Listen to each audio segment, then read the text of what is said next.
ఏటి మా నోకరాజు వస్తే నాకు కొంచెం బలం వస్తుంది కదా. ఏటి నోకరాజు ఓ పాలిటి చూసేసుకో వచ్చేద్దా. ఏటి చూసుకోమని డిఎస్పీని చూసుకుంటున్నారు వాళ్ళు. చూసుకోండి అందుకని చూసుకోండి. ఏటి సిగ్గుపడిపోతున్నారు ఏంటి. ఏటి ఒక్కడి వచ్చేస్తున్నావు నోకరాజు. బొట్టేది ఇక్కడ కానీ అట్లా ఆడితే ఆటలు వచ్చేస్తారు. ఏటనుకుంటున్నావు మీ దగ్గర బాసట్టుకో అట్లానే అటు పెట్టుకో. నన్ను అంటే నేను ఐస్ అయిపోతాను ఏంటి. తేజస్విని ఐస్ క్రీము కరిగిపోద్ది అక్కడను. ఇది సుకృతి పాప భావన అని పిలుస్తాడు. ఒకసారి వచ్చాయి భావన బాగా కొత్తు పెట్టి బాను భావన బాగా కొత్తు పెట్టే పడిపోగలవు జాగ్రత్త అమ్మా. మళ్ళీ సేమ్ పని చేసేసి చదవుతాను రా అరస్తాను రా. ఏటేటి ఇంకా గట్టిగా చదవుతాను రా. ఒట్టి ఆటేనా అంటే దాన్ని తెలుగులో ఏమంటారంటే చదువుతున్నారా కేవలం ఆటలేనా అంతేనా. ఏట ఆ బుర్రవి గారు రాశారు నా పలికేస్తున్నాడు. ఏడు సాయి కిరణ్ గారు ఎట్టగా ఏటన్నా నువ్వు ఫేస్బుక్ లో ఏడ్సేస్తున్నావు ఏంటి అంటే ఫేస్బుక్ లో 10 నిమిషాలు చాటింగ్ చేసి గుంటలందరిని పడగొట్టేస్తాను అనమాట.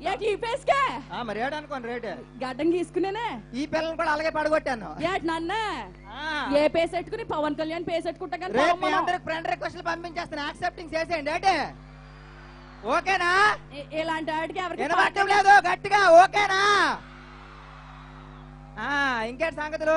ఇలాంటి వాళ్ళకి పడద్దనే చెప్పినాడు కేరింతల్లో. ఈ ఫేస్బుక్ వాటికి పడకనే దిల్రాజు గారు ఇందాక చెప్పారా. మీరెన్ని చెప్పినా నా బ్యూటీ చూసి పడిపోతారు అందరూ.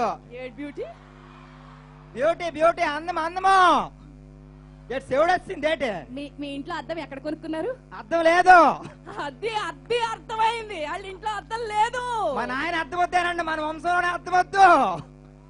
పోన్లే నాన్న అలా బతికేద్దాం. లేకపోతే రియాలిటీ తెలిస్తే షాక్ వస్తుంది. మరి అంతే కదేంటి. అది ఇప్పుడు సేపు పార్వతీశ నోకరాజు ఎలాగయ్యాడు, ఆడిషన్ కి ఎలాగొచ్చినావు, కేరింత మన ఒళ్ళో ఎట్టబడింది చెప్పు. అందరికి నమస్కారం. నేను అయ్యా ఆగండి రా. వస్తారు రెస్ట్ తీసుకుంటాను. ఇప్పుడు వచ్చినారు కదా యానికి అలా గాబర్ అయిపోతాను. ఒక 2 నిమిషాలు ఆగండి మాట్లాడుతున్నా.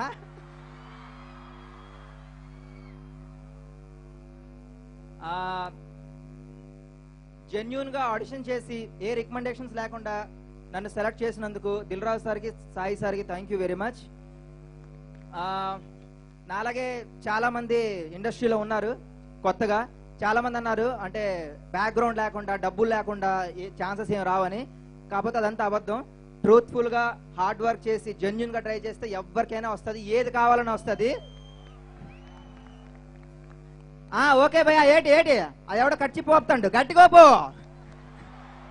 ఇంకా గట్టిగా ఓపడమేనా. చదవతానరా లేదా తినిస్తొంగొట్టండి అందరూ. చదువుకోవాలి ఆడుకోవాలి మస్తు మస్తీ చేయాలి. ఏంటి భావన పిల్ల మాట్లాడుతుంది ఇప్పుడు.